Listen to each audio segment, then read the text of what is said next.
Die jaar staan einde se kant toe en dit was 'n goeie sportjaar vanuit 'n Suid-Afrikaanse oogpunt.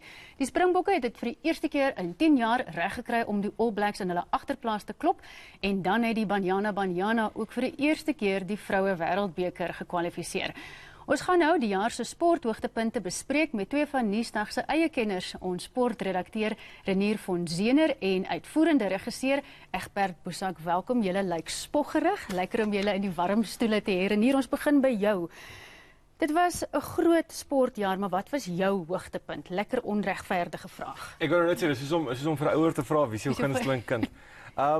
Ek dink uit rugby was dit 'n groot jaar geweest vir die Bokke. Dit was 'n jaar waar ons 'n nuwe afrigter ingehaal het en ons 'n lot nuwe spelers deurgekom. So vir my was 'n groot een geweest Siya Kolisi wat die Bokke op die veld gelei het by Ellis Park in Unity in Engels. Ek dink dit was 'n oomblik geweest vir die handelsmerk van SA Rugby wat baie belangrik was en een wat ek dink ons vir baie lank gaan onthou, maar die oomblik wat my as 'n ondersteuner die meeste aangegryp het, was daai toets in Wellington geweest. Daai 36-34 in die laaste doodsnikke is een wat jy nie sommer vinnig gaan vergeet nie. Maar daai eerste toets in Wellington was toe nou nie hierdie groot oplewing waarvoor ons almal gehoop het nie. Daarna het dit maar hak en tak gegaan. Hoekom het dit gebeur? Kyk, dit is moeilik om te sê en ek dink die gesegde, jy weet, een swaalkie maak jou 'n somerie.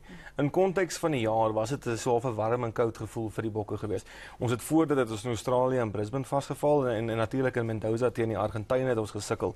En toe gaan ons op die eindjaar toer en daar het ons nou teen Engeland daai ou en Veldijkslag wat vir ons gekneel het en so voort. So mens moet dit in die konteks van die jaar vat. Ek dink daai toer was baie belangrik vir die span geweest. Ek vroeër genoem het 'n lot jong mannetjies was daar ontgin, Damian Willems, Ambrose Papier, Apiwe Gianti wat hulle jaar in die groen en goud afgeskop het, maar wat die resultate aanbetref, moet ons nie sommer vinnig sê dat ek weet nou die jaar is nou gemaak en so voort. Dit is 'n groot wen, maar ons hoef nie te ver te gaan nie. En ek wil net byvoeg en sê as dit nie vir daai 36-34 oorwinning in Wellington was nie, was daar nie juist veel om oor huis toe te skryf vir die jaar nie. En ek weet, Rassie Erasmus was met groot fanfare ingebring. Hy is nou basies sy eie baas, maar afgesien daarvan, ons is gelukkig om teen Frankryk te wen. Ons het soos Renier gesê het, daai ander teleurstellende uitslag gehad. So ja, en as 'n wêreldbeker wat kom. Ja, ek wil gepraat oor daai een swaalkie wat nie 'n somer maak nie, daai wen in Wellington. Daar is op 'n ander vlak is die All Blacks ook vir ons 'n bietjie voor, of Nieu-Seeland, rugby minstens. Gisterand is 'n vrou, Kendra Cockridge, is sy aangewys as die rugby speler van die jaar in Nieu-Seeland. Hoeveel jaar dink julle voordat dit in Suid-Afrika gebeur?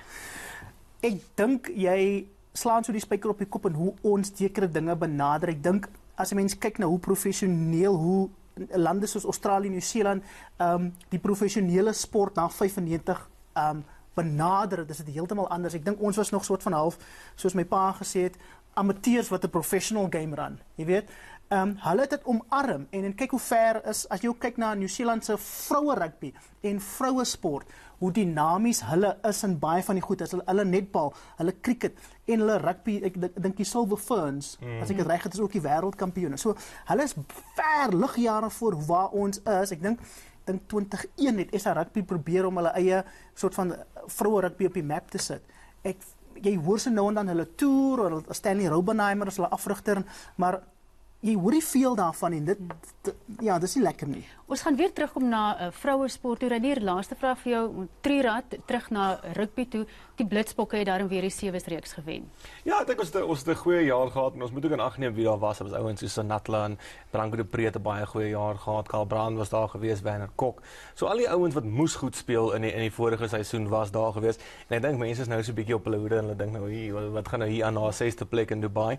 Maar ons moet ook onthou in daai 2017-2018 seisoen, want ons net 2 keer die goue medalje gewen. Ons het nooit blaar as 4de geëindig nie, maar ons het net 2 keer die goue medalje gewen en ons was nou in die Kaap, was ons weer 2de gewees of 3de gewees alles en jy weet dis 'n groot ding gewees vir die Bokke om rug teen rug te gaan met 'n wêreldreeks en dalk sit ons nou 'n bietjie baie druk op hulle, maar dis iets wat ons gaan onthou vir 2018 definitief. So soveel so pessimisties te wees nie. Nie heeltemal nie. Maar dit was 'n wisselvallige jaar vir die Proteas. Ons het die Aussies en Indië in toetskriket geklop, maar toe val ons vas teen Sri Lanka. Ja, dit was 'n goeie jaar as mens kyk na 'n soort van die feit dat Suid-Afrika vir die eerste keer vir Australië kon klop in 'n reeks in Suid-Afrika na hertoelating. Ons het vir Indië geklop in 'n baie mededingende reeks wat die nommer 1 span was. Die ding en as 'n mens ook moet onthou is die feit dat dit was die soort van half die begin van die val van Australiese cricket in daai periode, want dis toe hulle die Balpeter-skandaal en alles gehad het.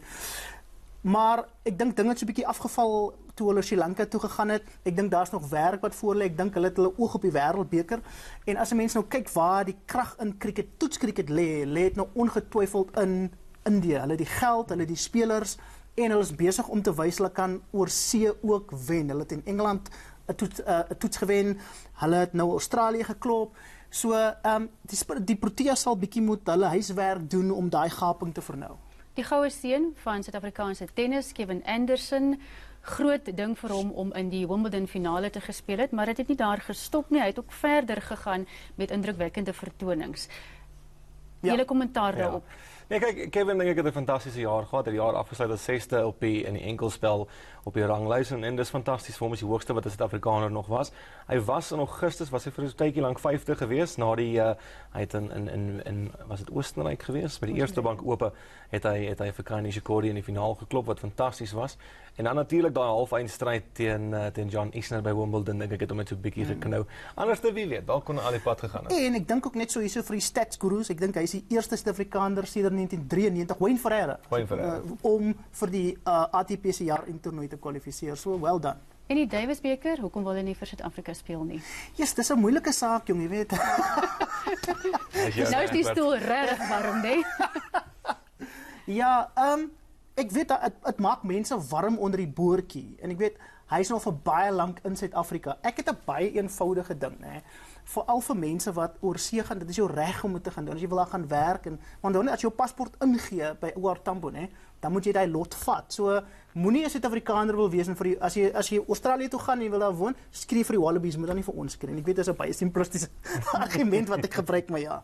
Renier, jy gaan niks waag nie.